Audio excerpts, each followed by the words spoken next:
Hello and welcome everyone to the Riverfront Red Show, a part of the Blue Wire Podcast Network. This is episode number 542 of the world's most dangerous podcast, where we will discuss, you better believe it, the Cincinnati Reds, and specifically a busy couple weeks against the Pittsburgh Pirates.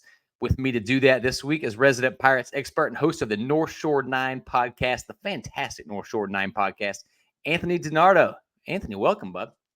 How's it going, man? Appreciate you for having me on. Absolutely. I realized I've never had anybody else to talk about the Pirates. We have another guy on our network who is somehow, I don't know why, nobody can really figure it out. But Pittsburgh is his least favorite city in America. So we needed somebody to come on here and represent Pittsburgh a little bit and let Tim Daniel, host Late Night Reds, know that, hey, there are some good things and some good people coming from the area. Yeah, for sure. Before we dive in there, I just want to throw out a couple quick things. We got a big live show coming up July 6th, holding that down at Smoke Justice in the bustling metropolis of Covington, Kentucky, right before the Reds-Tigers game. Tim and the Late Night crew are going to be there. Our guy Joe and the Bingle Show crew, as well as a couple special guest hosts. We'll have Seth Shaner from Red Leg Round Table, Stephen Offenbaker from Locked On Reds. They should have a nice little event down there. So come by, drink some pregame bourbons, have some pregame barbecue, and have a good time. Well, Anthony, I feel like I had to change the notes a little bit. It just made sense to start this by saying a very brief word about the passing of the great Willie Mays. What can we even say that can do it justice? There's no point in really going into his credentials. Some could argue he's the greatest baseball player of all time, and somehow his off-field legacy outshines the on-field aspect. Just an incredible person, an incredible ball player, and we are all fortunate to have gotten to share some time on this earth with him. Any thoughts on Willie Mays? Yeah, it's sad. Like you said, definitely a legend. I don't know if you guys, you probably didn't, but they talked to Kutch actually on the post game yesterday about the incident a little bit today, and he had a lot of words to say. I guess they had a lot of good interaction together, and I guess he kind of exemplified the type of person that he was as well. But his nickname, I guess, was Pittsburgh. Every time he saw him, said, "Hey, Pittsburgh," and Kutch was like, "I was just he knew everything about me. Like I'll be on a road game, come back, and he's like, you didn't hit a home run that 10-game road game. What's going on?" And he's like, this guy just knew baseball. He loved baseball. Even after he's playing, he kept up with it. So, yeah, what a loss. Yeah, huge loss. It surprises no one that's heard anything about Andrew McCutchen that Willie Mays might have a little bit of a relationship there and that he would be the guy that they go to and ask. So I'm going to have to go back and check out that clip. I'm sure it's great. But I guess we should get into some, if we have to. Do we need to talk about this series? We can not talk about this series if you want to. Let's talk about, is it football season yet? Anyway, the Pirates won. We're recording this on Wednesday. The Pirates won the rubber match. So they beat the Reds in a series, 2 games, 2-1. I think the Reds scored 3 runs the entire series. It was a whole lot of fun if offense is your thing. But I guess before we get into that, let's kind of talk about the history of these two teams. There are a lot of similarities. And I found out something that surprised me slightly. The Pirates are leading the all-time series, 1,240 games to 1,223. So we're coming for you. You better watch out. Close. It's close. Yeah, it is close. I would have thought the Reds had it for some reason. That would have been wrong. Well, the history of the Pirates is so deep. And, where we're at in this part of the time of history, it hasn't been so good for the Pirates since. So you could probably feel like, the Reds probably do have it. But there was a time where the Pirates were really, really good. So, I'm not totally shocked that that's where it's at right now. But it is kind of shocking because, again, it's been 32 years, really, since the Pirates were, truly relevant outside that 3-year span of the playoffs. I won't get too deep in there either. But yeah. So it's pretty close. Yeah, it's surprising. I feel like Reds fans kind of think that they own the Pirates, that, hey, at least we're not the Pirates. And then I start looking into it a little bit, and I kind of wish I hadn't. The Reds are 77-80 over the last 10 years against the Pirates. I would not have guessed that we have a losing record. Actually, now that's 77 81, I guess. Somewhere around there. It's losing. It's only gotten worse after this week. And I think that we just blacked out collectively as Reds fans a few seasons out of the last decade. And, I think we can understand why. But right now, these two teams have a lot of similarities. Very much. You talked about McCutchen. Both teams brought back their aging superstars for a last hurrah. Oh no. The Reds did Joey Votto dirty. Shouts to Joey. Had a spring training rehab game today. Hope he makes it back soon. But what was that like, just from a fan standpoint, fans of a team that hasn't had a lot of success, much like the Reds, to bring back one of the biggest fan favorites, probably of your lifetime, maybe the biggest fan favorite of your lifetime, or you want to call it a swan song, but he's still out there producing. For sure. It was fantastic. The timing of it and everything, like it just all came together. And I'm not sure if you or even the people watching this right now even know like the story. Kutch called the owner. Kutch called Bob Nutting and was just like, I want to come home. And at that point in time, Bob Nutting reached out to the GM, Ben Cherington, and was like, hey, I'm not putting any pressure on you. Like, I'm not telling you what to do, whatever. Like, this is your team, your call. But Andrew McCutchen saying he wants to come here. What are your thoughts? And this was all within a week's time. It went down and happened. From the time that Andrew McCutchen called him. And by the way, this came from his wife. Andrew McCutchen was wanting to. He's sitting around, right? I mean, he didn't sign anywhere that early in the offseason. He was just kind of waiting around. And his wife, Maria, was like, just call him. You have his number. Call him. So he did. And that's, again, like they sat down for coffee in Pittsburgh, inconspicuously, apparently. No one knew it was them two having coffee in Pittsburgh. And like him and Ben Cherington just worked it out. And he came back. And again, like the Pirates are on that cusp. Like they're going through the rebuild. Last year, I think there was, at least from us, a little more expectations. Like they should fill the team with some more veterans, kind of like what you guys this year in the offseason, right? Let's kind of let's push the envelope a little bit. And like when you heard Kutch was coming back, it was like, okay, not only are you getting a guy, but it's Kutch. He's coming back home. You talk about the swan song, like how many more years does he have? And last year was good. And, we get to more, but this year's even better. So it's not like it's just like the last hurrah, here's a moment, here's just a face. He's actually helping this team. So that's what makes it even sweeter at this point.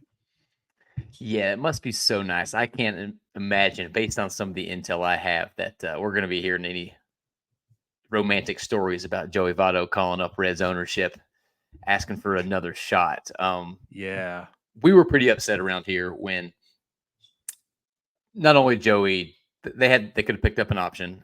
There's obviously an argument that he wasn't worth the $20 million that the option was going to be, but they could have tried to re-sign him. We know they didn't. And they just let him walk. And this is a guy who they benched him in his last game at home last season. He got tossed of his last game out of frustration. Have it on good authority that that's true. And we've got to watch those two go toe to toe for a long time in this division. And I think a lot of us Votto fans were pretty jealous of how this is currently going now. Before these stats haven't been updated, McCutchen had a 115 OPS plus. Like he is still contributing, and that veteran leadership is necessary. So congrats to you guys. That's awesome. I'm not going to say too many nice things about you, but I'm glad you have McCutchen. We all root for that guy. Yeah, it's an awesome feeling. See him getting traded back in the day to the Giants. It was just like, oh man, what's going to happen? And we saw what happened to the Pirates team since then. So, when you follow the Pirates, you just envision those players to be gone, and that's the end of it. You don't get them back, right? You don't have they finished out their career, even though like they didn't have the entire career here. Like, hey, at least Votto, he was a Red. There was a moment in time where like Kutch wasn't a Pirate, but that's getting him back, right? That was just so meaningful to the city, just everything. I mean, it was very heartwarming if you want to put it that way. But again, it's not just that. Like this guy came to compete, and he is producing. He's one of the better hitters this year on this team. So like it's go time for him also. Really hoping this team can do something to get him into the playoffs once again, because that's what I think is going to be so sweet. Well, we'll get to the standings update in a minute, but they still very much in the thick of things. I guess most teams in the National League are, but a little bit more about the history of both teams, Pirates and Reds, 5 World Series championships. The Reds have 10 pennants, 9 for the Pirates. Pirates outpaced the Reds in playoff appearances by 1, 17-16. And most importantly, both teams have had exactly 3 winning seasons over the last decade. Fortunately for Red fans, we have to count the 2020 COVID-shortened season, in which we made the playoffs and promptly scored 0 runs into that calculus. But the thing that I think they have the most in common, Anthony, is that both teams have owners that typically don't enjoy spending very much money.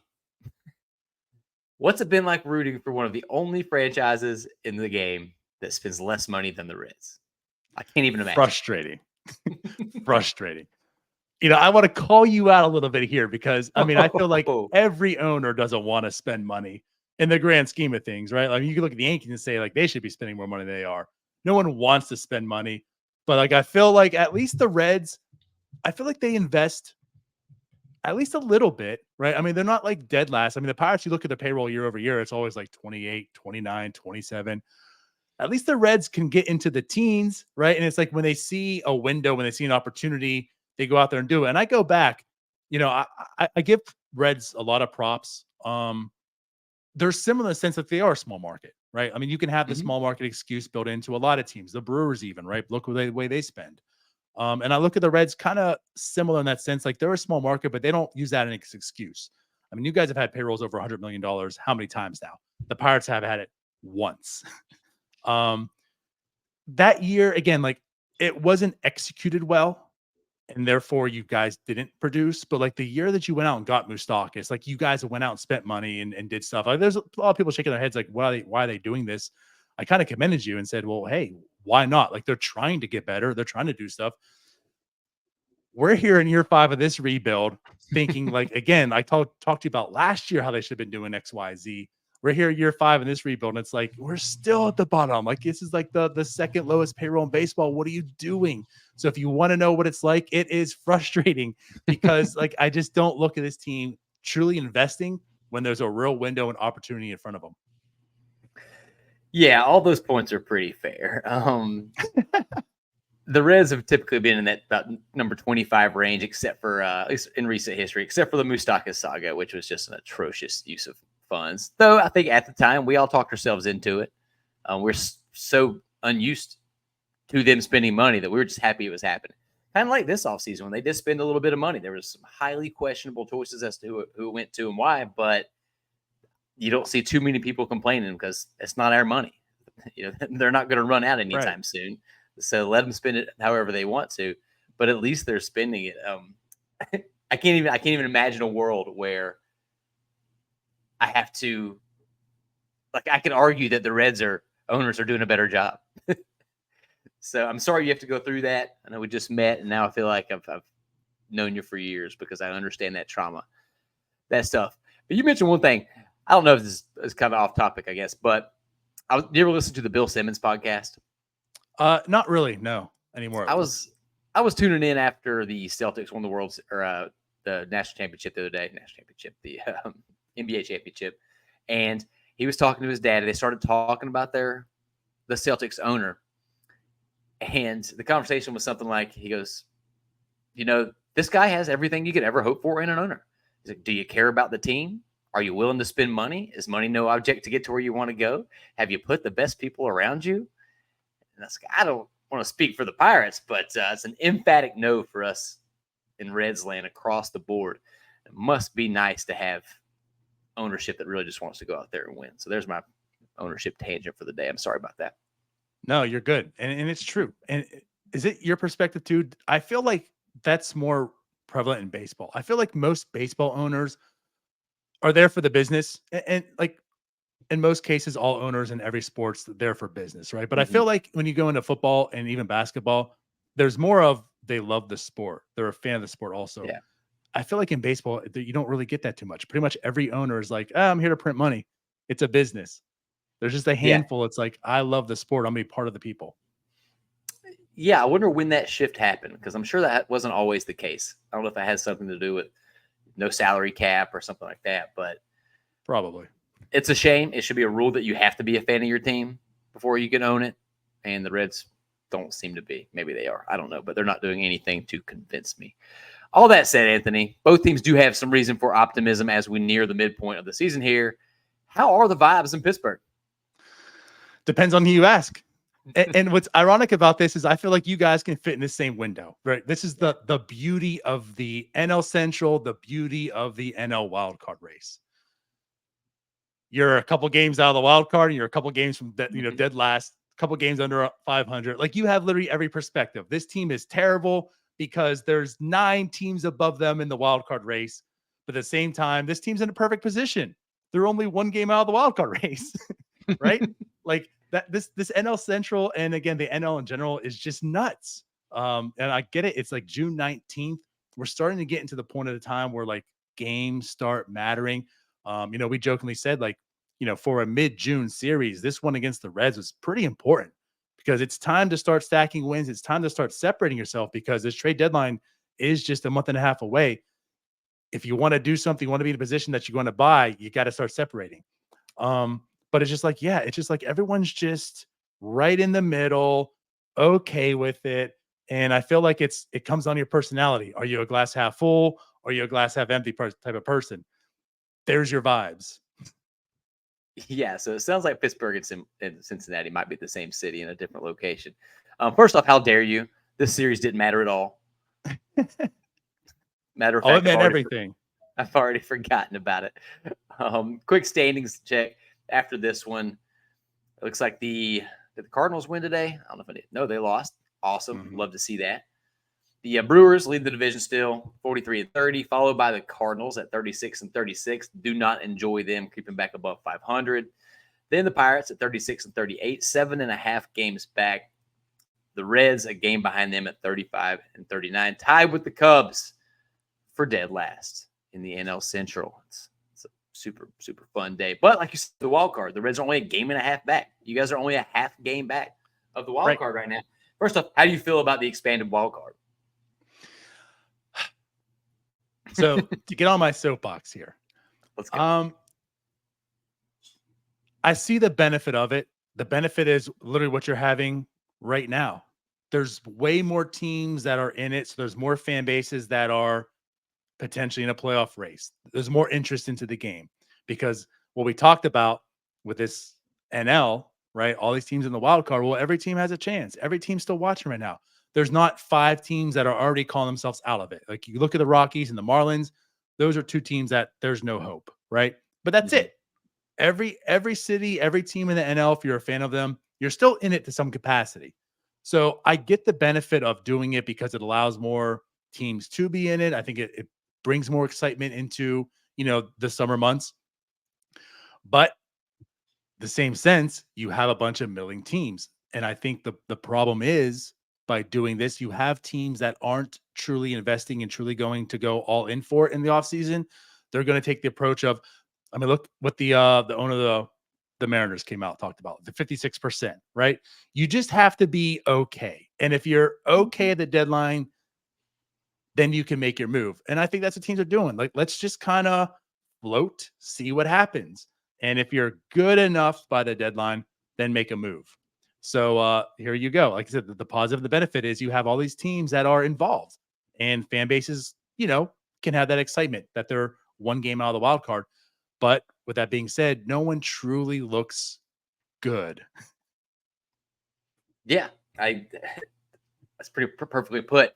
I guess the difficult conversation is sure it doesn't incentivize teams to go out and spend money, but I guess it de-incentivizes tanking a little bit. You don't see as much obvious tanking. I just keep going back to the fact that as a baseball purist, I think it's dumb. Part of me misses the days when you just had to, you won the division and then you had to fight for the pennant and that was it. But also the Reds weren't going to spend that money anyway. They were in first place at the deadline last year and got a left-handed reliever. And that was it. And we know what happened after that. So if they're not going to spend the money anyway, at least give me a chance to see a team in the playoffs for the first time, not counting 2020 in a decade. for the 7th time in my life. I don't know. I think if I was a fan of a serious franchise, I would feel a little bit differently. Yeah, that makes But sense. looking at these two teams, and you can correct me on this. I could be wrong. Last year, the Reds were ahead of schedule. 2 seasons ago, the Reds were a disaster. And then the young guys showed up, played really well, injected some life into the franchise, and they exceeded expectations. It kind of feels like that's a little bit where the Pirates are this year. And if that is true, who or what would you say has been the primary catalyst for a surprisingly fun Pirates team? So let me start you off by saying no, they are not ahead of schedule. And here's why I say that. As I started off talking about this team earlier, this is like year 5 in the rebuild. When Ben Cherington came in after, the 2019 season, Neil Huntington was here as the GM. He got axed. The team was kind of in shambles, right? We all know the Chris Archer trade that went down. And after that, it just seemed like, okay, where are we headed? The pitching philosophy was outdated. It was a stale moment. On to new regime. So Ben Cherington comes in. Now, he made a lot of trades, got a lot of younger prospects. So like you look at the time frame, they'll be hitting about 2022, 23, right? Made some draft moves, got a lot of college players. So you felt like the timeline was going to be pushed up. The other big thing to me was they decided to keep Brian Reynolds. Mm-hmm. To me, Brian Reynolds was a big part of the timeline.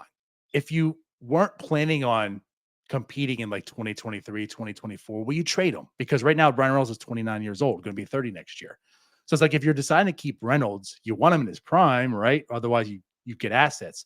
So I always felt like 2023 was going to be the year of let's try to compete, maybe not playoffs, but 2024 definitely playoffs. Again, a lot to be left desired. You see where the Pirates are. Yes, right. They're a half game out of the wild card, but they're still under 500 at this point in time. Yeah. I felt like to be in a better situation today. But at any Mm-hmm. rate, what makes them exciting and where they are, you look at that pitching. They were fortunate enough to win the lottery last year. They had the choice of Paul Skenes or Dylan Cruz. I was Cruz the whole way up until like the very part of the draft. Still leaning towards Cruz. Man, am I happy they took.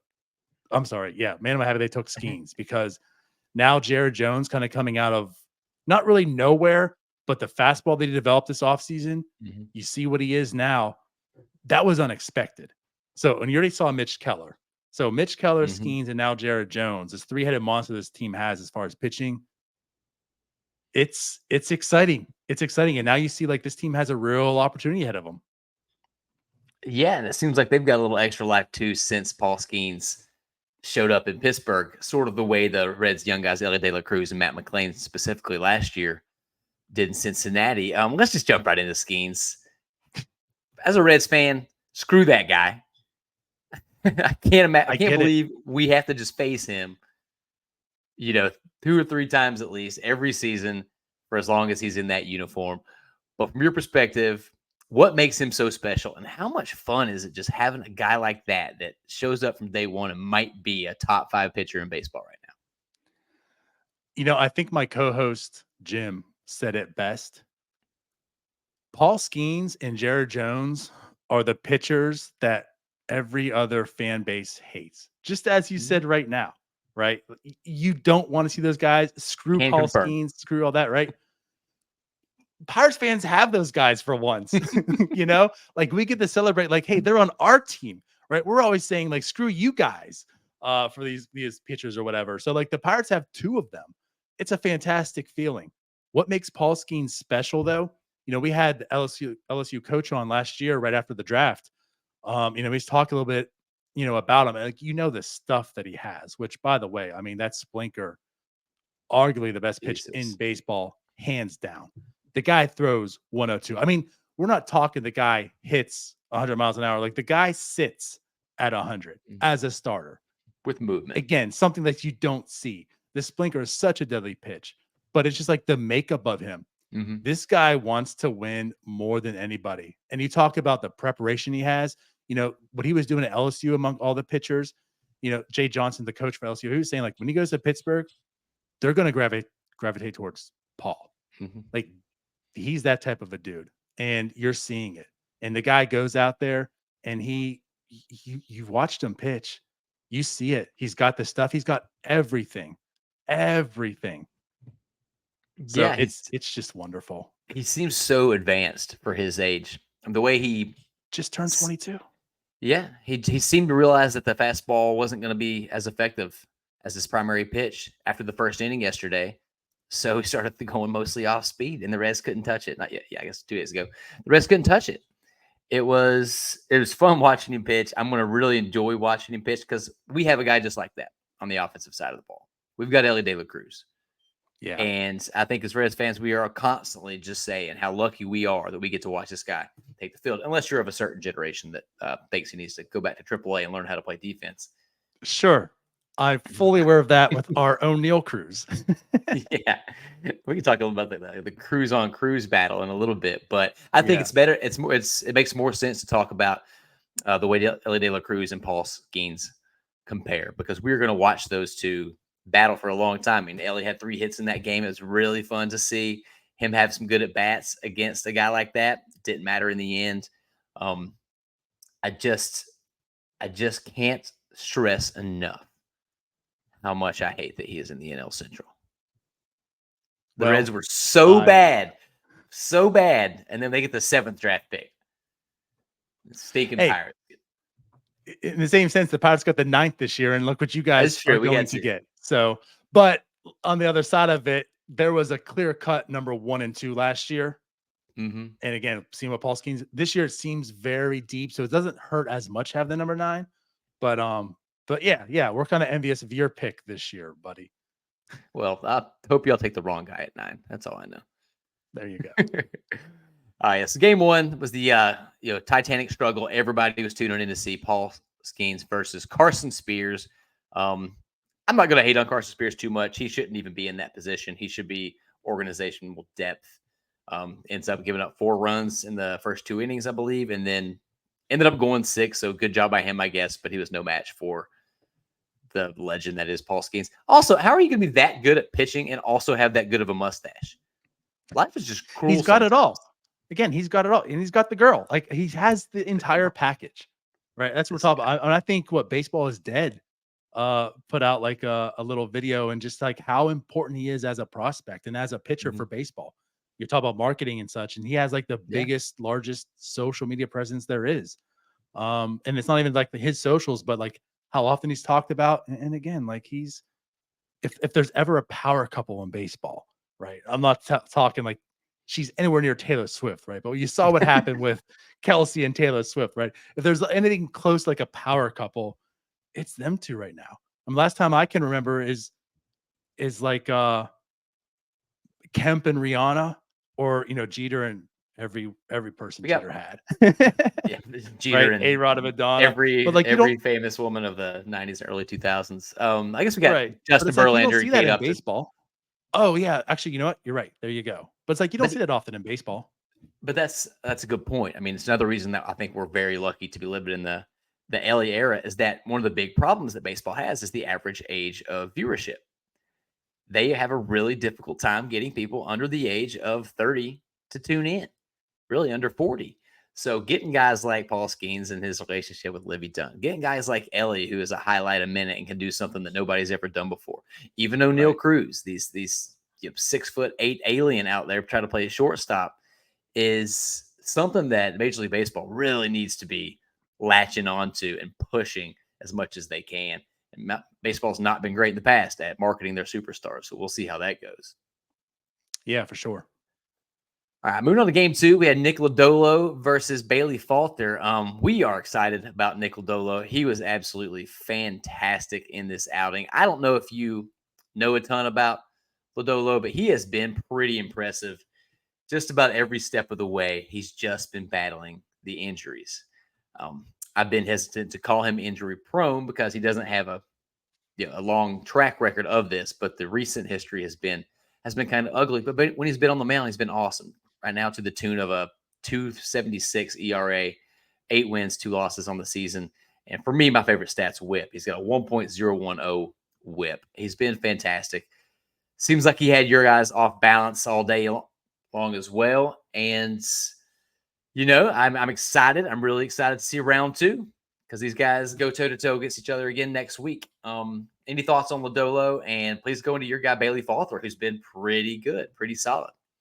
Yeah, no, big Lodolo fan. Like you said, I mean, the injuries is his issue, if you want to call it an issue so far. But right, like I don't anticipate that being like a long-term thing. And that was the one thing, like heading into this year, knowing the type of injury he had last year, I felt strongly he's going to come in here and do his thing. So again, like I think we're talking about this pre-show, but heading into this year, I was nervous about the Reds.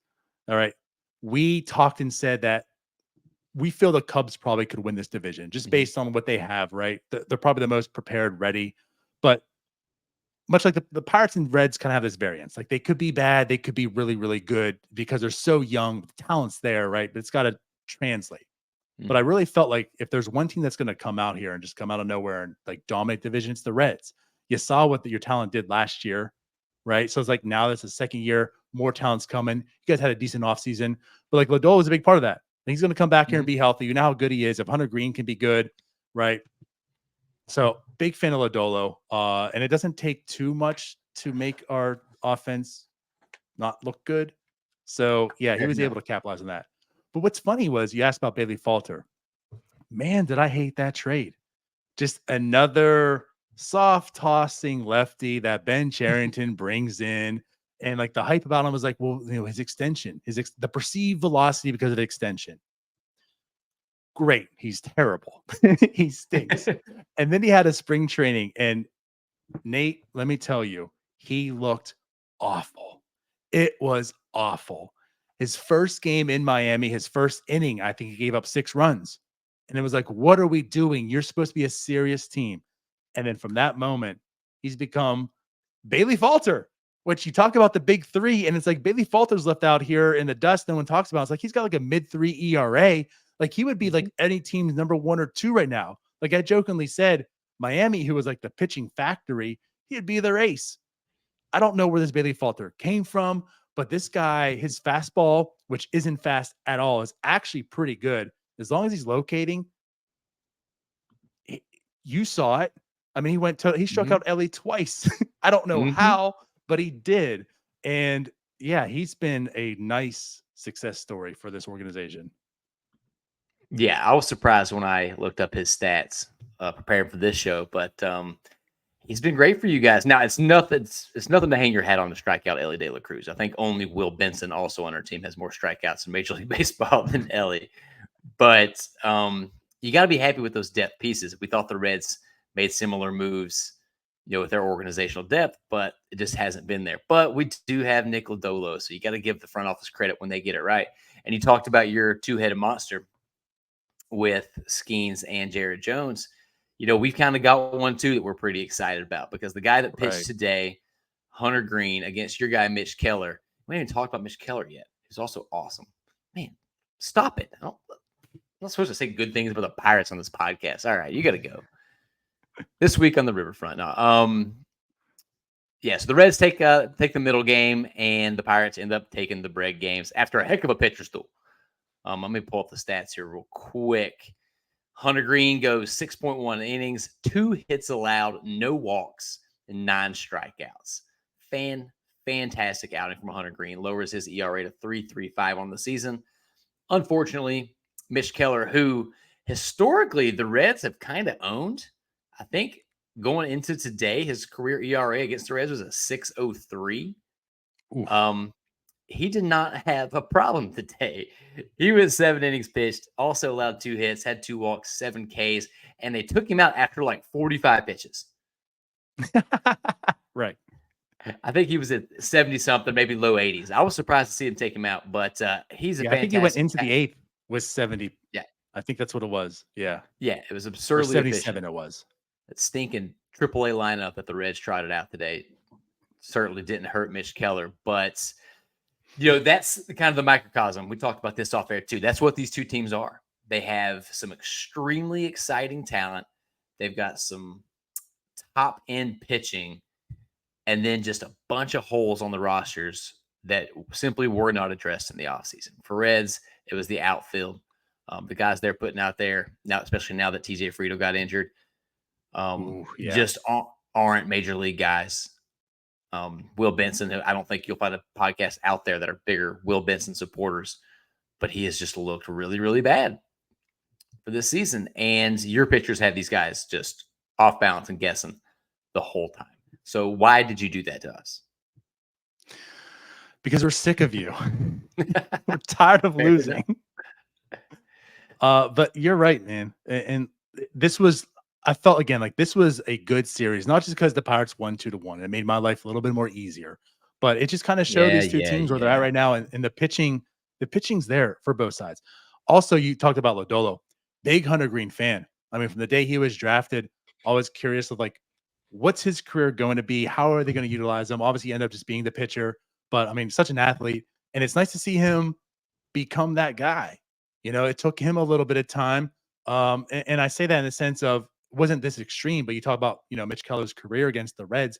It took Mitch Keller a while to get to where he was. We always joke about the graphic, and I think the graphic came out on May 20th, something about that in 2022. Is Mitch Keller the worst pitcher in baseball? And it showed all of like his stats and said last on Fox. Yeah, it was at that point. And ironically, the next game is when they let him go to the bullpen a little bit. That's when he came back in the starting rotation later that month. And that was like the new and improved Mitch Keller. He got that two-seamer going. The confidence came up. That offseason worked. And he's got like 8 pitches, I swear, in his arsenal at this point in time. And you're just seeing the confidence from him. Now he knows he can do it. And he has. Everything we talked about with Skenes and Jones, right? Like they're electric.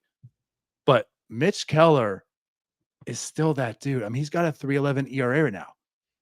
You go back and we talk about like the past 2 years. I think he's like 4th in innings. Major leaguers. He has a 45 game streak of 5 innings or more. Like he's just the ultimate workhorse. And he's also pretty damn good. Again, you're never coming back on this show. I really like watching Mitch Keller pitch. We haven't talked about the offense yet. It's going to get pretty bad here soon. That's true. It'll get bleak. Having the sort of 3-headed monster is why you want your team to make a run at the playoffs. Because when you've got those arms, you've got a chance against anybody. I mean, the Reds have been a pretty moribund offense most this season, but they couldn't do anything against these guys. And with Hunter Greene, pitching the way he is, and let's stick on Hunter for a minute, man. The guy has just been fantastic. You can't say enough. He started off a little bit slow this year, and people were seriously calling to move him to the bullpen. Ooh, a large percentage. They were done with him. They said, you can't succeed with just 2 pitches. He's never going to figure out that third. He doesn't have the makeup for it, was an argument you hear, which is the craziest thing anybody's ever said. I've never met someone that has better makeup than Hunter Greene. He's been prepared for stardom since he was a kid. He was playing around with that third pitch, and it was really weird because when he had his turnaround this season, he put together a stretch of 2 or 3 really, really fantastic starts. He gave up on the third pitch. He was just going fastball slider. Okay. But he dialed in his location in a way when he is painting those corners, when he's working the outer edges of the zone, locating that fastball, you just can't hit him because the slider's a plus pitch too. But then after a couple good starts, got the confidence back, he introduced the off-speed stuff again. He came in with a splitter, and he threw one today to strike out Brian Reynolds. That was one of the best pitches I've seen all year. And you talked about Brian Reynolds. He's been incredible this year, ended up being the difference maker today. And I just can't say enough about how much fun he is. So we talk about this future, but these two teams facing each other, not just next week when we see a lot of these guys go toe-to-toe again, but for the next several years. Hunter Greene is another guy in that conversation. I'll try to remind people a lot. Like, we have Elly, and we're excited about Elly. But we've got like the next best thing on the pitcher side in Hunter Greene because he's still 24, 25 years old. And who convinced him to sign that contract? Because that was ridiculous. You guys have him for so cheap right now too. So you want to talk about things like, I saw that contract and I wasn't too happy. I think Alex Anthopoulos from the Braves actually came over and made him sign it. I don't know if you saw at the end of that contract. He donated $1,000 to the the Braves Community Fund or There it whatever. is. But that is such a Braves contract. I'm like, how do we let them get away with that? We were obviously over the moon about that around here, and we've just been begging them to do it with some of their other guys. Now, injuries have kind of made that a little bit tough. I think that Lodolo was probably in line. Okay. I think he mentioned that they had some conversations, and then he got hurt. I think that maybe they had some brief conversation with Graham Ashcraft, and then he's been up and down. Matt McLean, sure. I think at the end of last season, we would have said, give him whatever he wants on the keys to the city. But he's going to miss most of this season. If the Reds are out of it, I think he could miss all of it. Hopefully that's not the case. Elly De La Cruz, though, give him a blank check. Whatever he wants. You just tell us. We'll figure out how to pay for it later. And I hope the Pirates do something like that with Paul Skenes. Do you think there's any chance that they'll? I don't know. Honestly, it's one of those things where it's the Pirates. They just simply don't. You can argue they have they locked up Kutch, but I think those days, Kutch and Jay Bruce, good examples. Those days are long gone. We were locking up those guys those type of contracts. And we're talking about a pitcher as well. There's a lot of risk involved. So not only you're giving money, but you're giving money to a pitcher. But at the same sense, I look at if there's going to be a guy that you are going to do that with, is it not Paul Skenes? Yeah. So I don't know. TBD. I have no expectations. Yeah. If I were to bet, I'm betting against it though. That's what I would guess for an Elly De La Cruz comp. Yeah. Let's keep going here. One of the reasons I brought you on was, we just wrapped up the series, but we do play again next week. Those matchups again: Bailey Falter versus Nick Lodolo. That'll be fun. Mitch Keller versus Hunter Greene, round 2. Last I checked, y'all did not have a starter named for Game 3, but we will be throwing Andrew Abbott in that game. Abbott kind of reminds me a lot of Mitch Keller. Guy's got a lot of pitches, knows how to locate them. The advanced stuff doesn't like him as much as the baseball card stats. We share an alma mater, which is pretty rad. And I think I'd like to talk to you again after that series so you can tell me what you think about Andrew Abbott. But I have one question for you, and that is this. Can you make the case why the Pirates will make the playoffs? I can make a case. If the Pirates are going to, this is how they're going to do it. It's the starting pitching that we just talked about. Mm-hmm. We know about the big 3, right? Again, Jared Jones, Paul Skenes, Mitch Keller, and then Bailey Falter. He can hang around and be that 4. I mean, you can't ask for a better starting 4 rotation in baseball. That's where I'm at in baseball. You really can't ask for a better starting 4 right now. I mean, the Dodgers, maybe they can, but there's some injuries there as well that they're not there right now. So they're going to have to do it by pitching because, as you and every listener that's watching right now, they saw the offense. It's not going to be the offense. But they can make the playoffs because their starting pitching is going to carry them. The back end of the bullpen's good enough to do it. And again, they have pieces offensively. If they can start finding some ways to get the guys, as you can relate to start progressing, to step up, to play the way they should, right? These prospects that are just flailing right now and looking silly, right? If some of those guys can start stabilizing and playing better, just an average offense, you look at the landscape of the NL, it can be done. It's not going to take much to get there. However, you got to be better than 6 teams to get there. Yeah. So, but that's my case. It's the starting pitching. It's going to take them there. Well, I think that's a pretty good one. Like we said 1,000 times, I feel like a broken record. These teams are in similar boats. The Reds need some injury luck more than anything. I think they have the guys that can do it. But the injury bug has just been them so hard. Getting Noelvi Marte back here shortly is going to help as long as he stays off the illegal stuff. Christian Encarnacion. Or at least doesn't get caught. Or at least doesn't get caught, man. Just hide it better. CES Encarnacion Strand was a guy that I think we expected to lead the team in home runs and be a middle of the order bat, just Mr. Consistent the way he has been at every level. And what this saga, I don't know if you're familiar with it at all, has been brutal. He goes out with an injury. They tell us a few weeks into it that, oh no, there was actually a pre-existing fracture that they didn't catch originally. And then the Reds announced that he's ready for rehab. And he's like, whoa, I think I need a second opinion. goes to a specialist. He has ligament damage and is probably going to get surgery and be out for the season. The rest of the medical staff is not on a good run these last couple of years. Jonathan India even came out and said some stuff about it. But unless the bats show up, Matt McLain's not due back until August, then it's going to be really hard for this team as well. You mentioned the back of the bullpen for you guys. Got to ask you, how's the Aroldis Chapman experience been? Old friend Aroldis. It's been an experience. I'll put it that way. I, for one, liked the signing for what it was. And I say that because it seemed as if the Pirates were missing out on starting pitching. And so they switched up. They said, you know what? If we have some of this money to spend and we're not going to get it on the starters that we're trying to get, because it sounded like they were in on some of these guys. It just, they didn't go by destination. Some word I got was on some, they actually were offering more money, right? But they just turned on the other way. So they're missing out on starting pitching. So they said, you know what? Let's just shore up our back at the end of the bullpen. I mean, everyone knows the infamous, Kansas City Royals run. And that was because they had good enough starting pitching, but it was shut down. And that actually goes back to the old Pirate days too. 2013, 14, 15. They had the shutdown bullpen that you didn't have to have this really, really strong rotation. Just get to the 5th, the 6th, we'll take care of it. So you already have David Bednar in there. You have Holderman in there. Majinski's, an up-and-coming prospect, looked pretty good in the bullpen last year. He had some other pieces. Dauri Moreta, you're familiar with, right? Had a nice season last year. So you look at this bullpen and it's good, but if you can add a Chapman and how he could be utilized, you could really make this dangerous, And so when the signing happened, I was into it.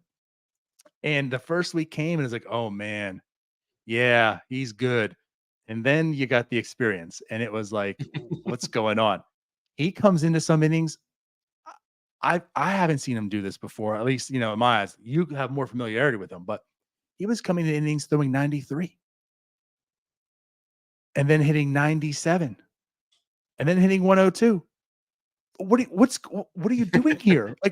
Why is the 93 happening? Now he's been more consistent recently hitting triple digits, but he's walking guys right and left. I mean, like I said, it's nerve-wracking every time he comes in. The end of the day, the results are pretty much there. You still want to see him better. He's been better of late, but it is an experience every single time. Yeah, but if he is the your 7th inning guy instead of your 9th inning guy, then that's probably what he is best suited for at this point in his career. Now he's beloved in Cincinnati. I mean, until Elly got here, I think he was the most electric player of my lifetime, at least that I got to watch regularly. He was just so much fun coming out of the bullpen. And we didn't have too much of those ups and downs. We had mostly ups with him. It was kind of after that. And, culminating with his viral video this year, which is one of the most. So you are familiar with that. Yeah. I was going to ask you, how do you think he spent Mother's Day? But I figured that was unprofessional. No, it was fine. He gave us plenty of jokes for Mother's Day. Yeah. He will continue giving us jokes for a long time. You mentioned Dauri Moreta. I want to touch on that real quickly. How dare you, again, bring up the trade that sent Kevin Newman to the Reds? No shade against Kevin Newman. Perfectly fine ball player. He's got a role on a lot of major league teams, but stinking David Bell just could not quit Kevin Newman until the front office took it out of his hands, starting him at shortstop against righties and lefties, just running him out there all the time. Yeah, he missed Kyle Farmer and replaced him with Kevin Newman. And buddy, I'll always be scarred by the amount of plate appearances Kevin Newman got for us last year. I was over Kevin Newman, with Ono Cruz coming up. I know a lot of people wanted to keep him just for the stability. Yeah. And, when he was DFA'd, I'm like, this is fine. This is fine. I mean, they got Dauri Moreta in the trade. Moreta's numbers weren't anything good, in Cincinnati. But you look at him and I was like, I kind of like this for what it is. I'm not going to go crazy over Dauri Moreta, right? But there's some things in there that I kind of do like. And we were kind of mixed on it on our podcast. Some really wanted Kevin Newman. I didn't want anything to do with him, as you can understand why. But with Moreta, I thought there was some intrigue there. And it really turned out to be successful. But what's really funny for both of us is Kevin Newman's now in Arizona and actually performing pretty well. Yeah, so of course he is. That's baseball for you, I guess. Baseball's the worst, and that's why we love it. Right. Do you expect? I'll about lead off on this one. We got the trade deadline coming up. We mentioned that. I think it's true that if either of these teams have a realistic shot at making a run, they have to make some moves at the deadline or before. I never understood why teams just think they have to wait until the deadline. You could make trades all season long if you want to. Do you expect the Pirates? I should have said I go first. I do not expect the Reds to do anything. They didn't last year where they were in first place. They have every excuse in the world this year to not do anything. Oh, we had all those injuries. It was just bad luck, not our year. Okay. So Yeah. I don't expect the Reds to make a single move unless they decide they want to sell a few parts. Do you think the Pirates are going to do anything? So that's very loaded. And the reason I say that is a couple things. I personally feel they have to regardless. And the Mm-hmm. biggest reason they have to is they have this three-headed monster. Like you have Mitch Keller, you have Jared Jones, you have Paul Skenes. Do something with it because we know pitching isn't guaranteed. You know, something we talked about. Mm-hmm. Like look at the Mets pitching staff with Harvey and Mm-hmm. Syndergaard and like that the whole lot. What happened to them? Injury and lack of performance. Where they at?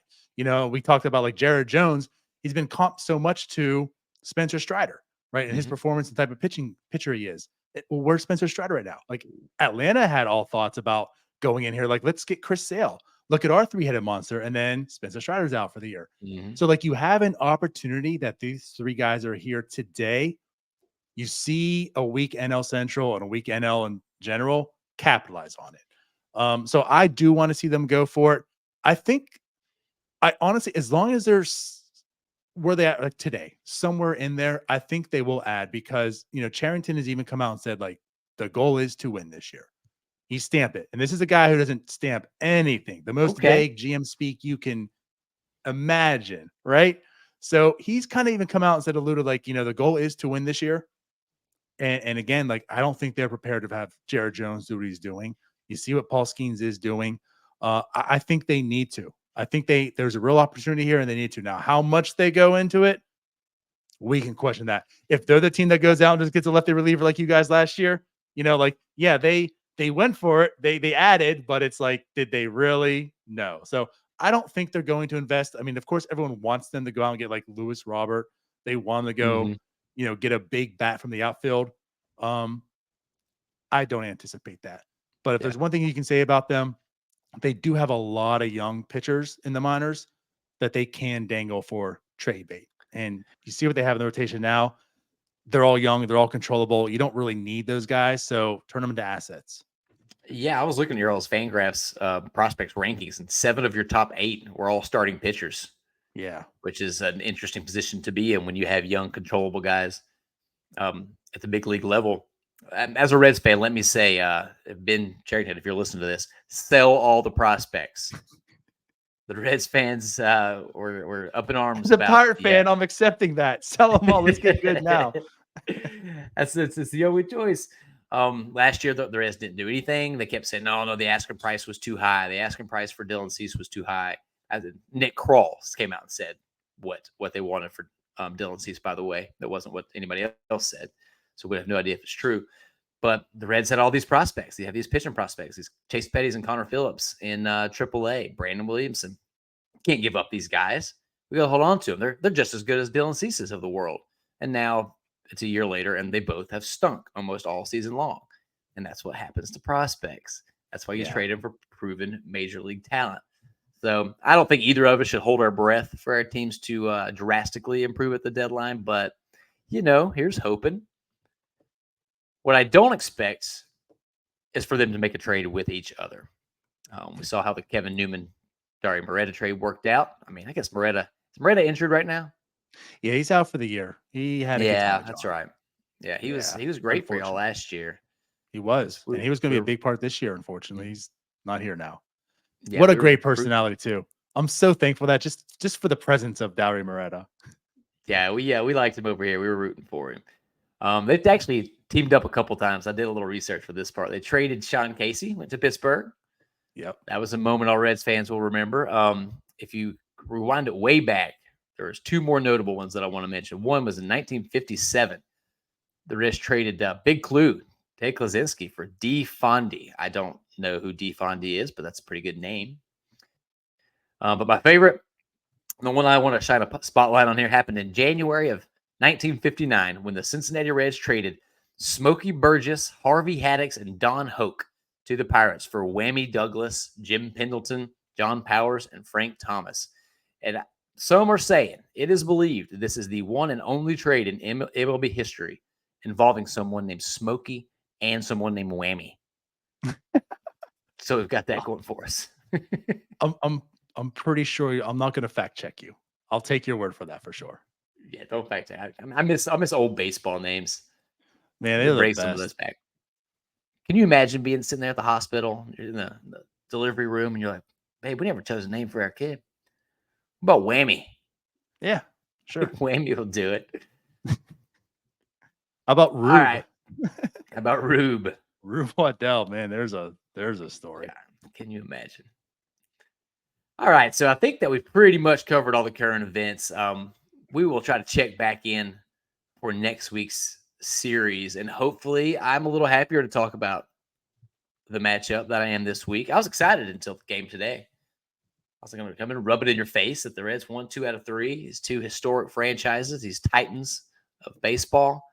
But no, you came and you had to rub it in mine.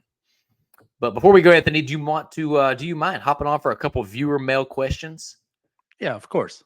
Awesome. We appreciate it. As always, these come from our patreon.com/riverfrontcincy family. We'd love to have anybody out there. We'd even welcome Pirates fans. Can't imagine you want to be there, but you might, and you can do it for as little as 2 months or as $2 or as much as you want to give.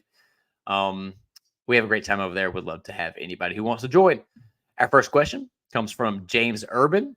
He said, "Who has had it worse over the last decade, Pirates or Reds fans?" What do you think, Anthony? Can I state my case here? Please. It's got to be Pirates fans, right? It's got to be. So we're talking about last decade.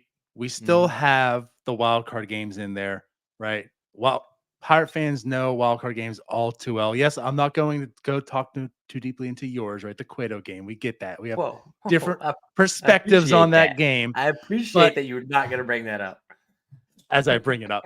But yeah, like you run into Jake Arrieta. You probably had like the best team in baseball in like 2015. There's Madison Bumgarner you run into, ends your season because these stupid 1-game wild card, playing game essentially.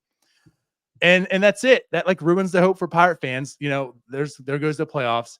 Kutch gets traded, and you think, they bring Brian Reynolds in, and I don't know if that's the return you really want, but whatever. Let's move past that. Things are starting to heat up again in Pittsburgh. Things are looking hopeful. And the GM does something that you never see. He makes a notable trade. Neil Huntington goes out there and says, "Chris Archer, you're a Pittsburgh Pirate." And what happens? The Pirates get trolled for years because it looks at like one of the worst trades ever. Mind you, in retrospect now, it's not so bad. But regardless, that happened. I don't know. Maybe one of our most prevalent relievers in Pirates history goes to jail because he's a pedophile. You know what? You might have me there. The rebuild happens. You have the Will Craig play at first base where he runs back Javi Baez to home plate and is basically ran out of the country, and he's playing in Korea because of that. Now coaching college baseball. It's like you have the cell phone incident. Rodolfo Castro sliding into third in Arizona. I don't know if you remember that. His cell phone came out of his pocket. Oh, yeah. Yeah, like the Pirates are just always out there for bad news all of a sudden. And yeah, here we are, just still not winning baseball games. Yeah, you make a pretty compelling case. I was about to try to make a better one. I'm not sure I can. If you can go back a little bit further, maybe, because the Reds haven't advanced in the playoffs since 1995, which is pretty tough. I'm going to say that it is the Pirates simply because at least we have Amir Garrett, who did try to fight your entire team by himself. And that was awesome. Also that. All right, I think can we also talk about the time? I mean, what I love about this too is Yasiel Puig was literally a Cleveland Indian. Yeah. Like, I think that gets swept under the rug a little bit too much. I mean, that's just another layer of like this. What was hilarious about that? Like, this dude was out here fighting the Pittsburgh Pirates, and he wasn't even a Cincinnati Red that time. Like, I just couldn't imagine the Guardians and Indians that time, like watching their newly acquired player in now a huge brawl.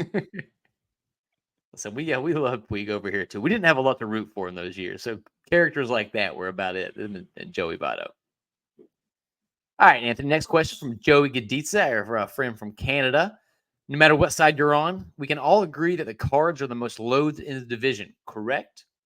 That's true for us. All right. Yes. We agree. I got no love for the Cubs either, but the Cardinals are definitely Cards for my sure. least favorite. Because like the Cards are just annoying.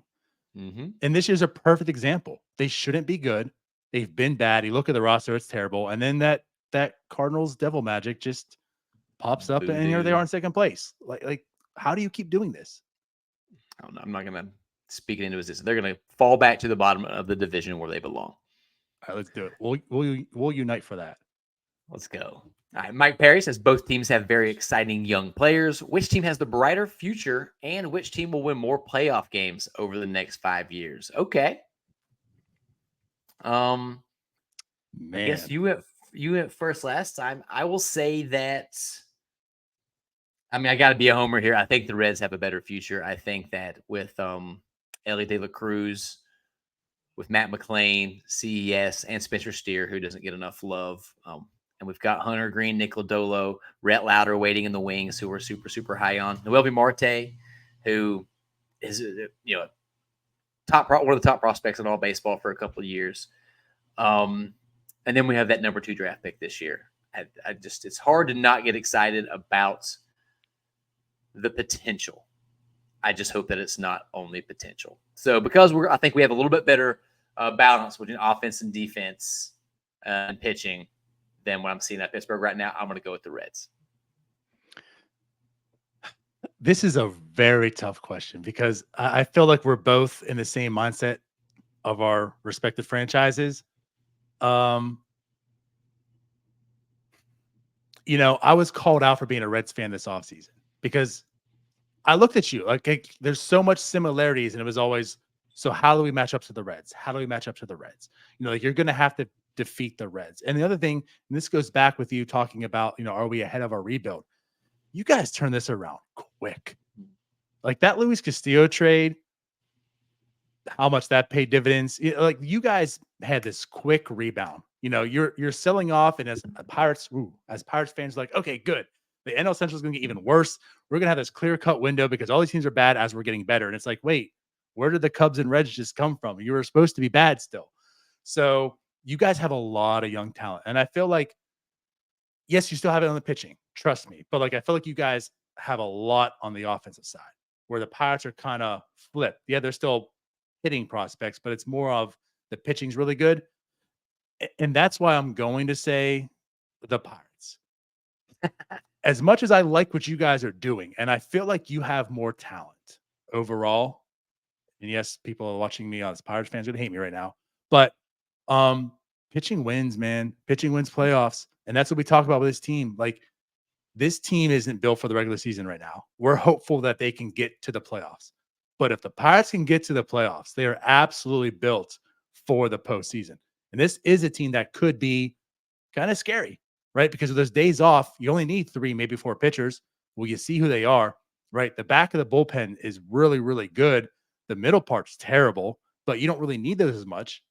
So if they can find a way to supplement this offense for the next 5 years, it's the Pirates. You know what? That's a perfectly good case. I think you did a good job making it. I vehemently disagree with you. I think that you guys are going to trade Paul Skenes to the Reds to be a part of our 4-headed monster, 5 if you count Andrew Abbott, and then you guys are going to win 0 playoff games. Oh, I hate you. A man can hope. A man can hope. Now, come on, man. He's going to the Yankees anyways. Oh, with Elly. They're going to go together. Right. Yeah. He's getting traded to the Yankees. It's not going to be the Reds. Silly. Listen, why would you want to live in a dump like New York when you could live in Cincinnati or Pittsburgh? True. All right. Our last question comes from Charlie Day or Andrew Williams, who tugged at my heartstrings with an Always Sunny reference. He says, Philadelphia is in Pennsylvania. So how is Pittsburgh in Pennsylvania? How can a state have two different cities? Am I in Pittsburgh right now? I don't know if you're an Always Sunny fan or not, but This really have to happen to me like twice in 1 month. I got called out just recently because I'm not. I know what it is, of course, but hey, you know what? I've had a good time here today, but nobody's perfect. So I won't hold that against you. But you got some homework before the next time you hop on here. All right, sounds good. I'm going to get trolled for more for not knowing this. So anybody watching this, get online. Troll Anthony for being a Pirates fan, but specifically about Always Sunny. But they can't troll you if they don't know where to find you, my man. So tell the people where you are. Yeah, we're pretty much everywhere at North Shore 9, the 9 spelled out, N-I-N-E. But at North Shore 9, of course, on Twitter, on Facebook, on Instagram, on TikTok, on YouTube, on Twitch, wherever. But it's all the same, at North Shore 9. And I know all you Reds fans are going to just love tuning in. So this is clearly the market audience.